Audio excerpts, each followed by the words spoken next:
जौने जौने कलजवा में कर लू पढ़ाई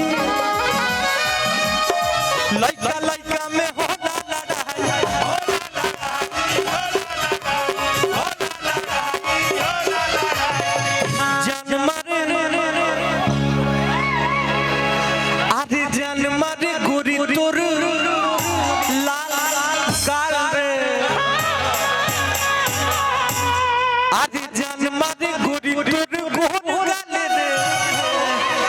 रोड पे चले लू कमाल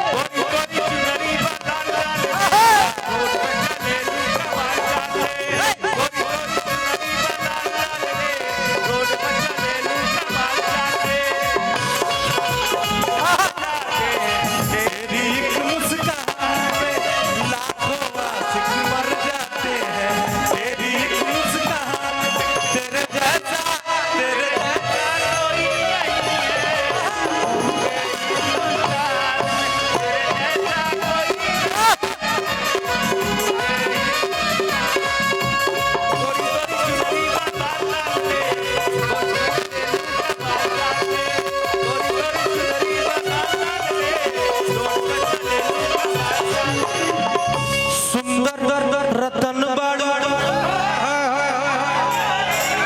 सुंदर सुंदर रतन बाड़ू तोहरो न जोड़बा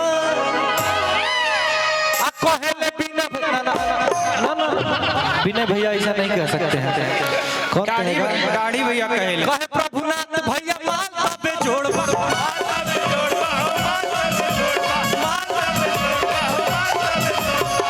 सुंदर रतन बाड़ू तोहरो न जुड़बा कहले लइका समाज पे जोड़बा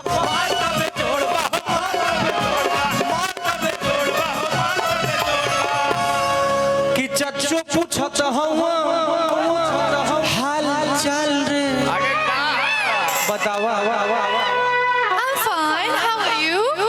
I'm also fine. How do you do?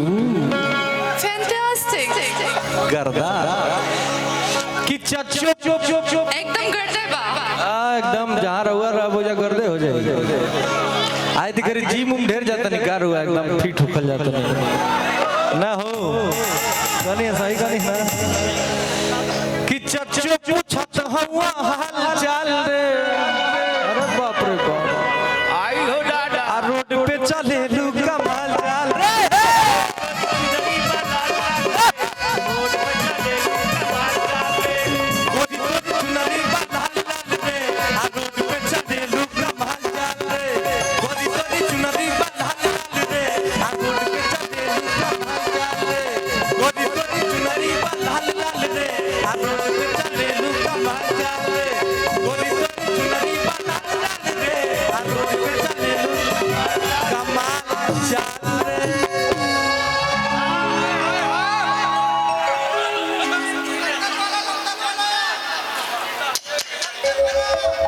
पियवा से पहले हमार रहल पियवा से यहाँ पे कैसे गाएंगे?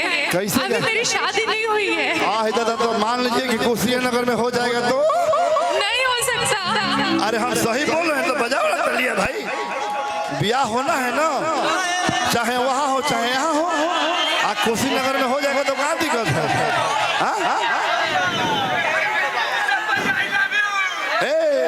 मारा बड़ी मारा आई लव यू अभी ब्याह के बाद नहीं चलता आई लव यू कहता आलोक राय जी परेशान है कि जब कुशीनगर में ब्याह हो तो आजमगढ़ में क्या हुई? ये पूनम जी वो जो डांस कर रहे थे जानती हैं उनको? हाँ भैया संजय भैया है ना?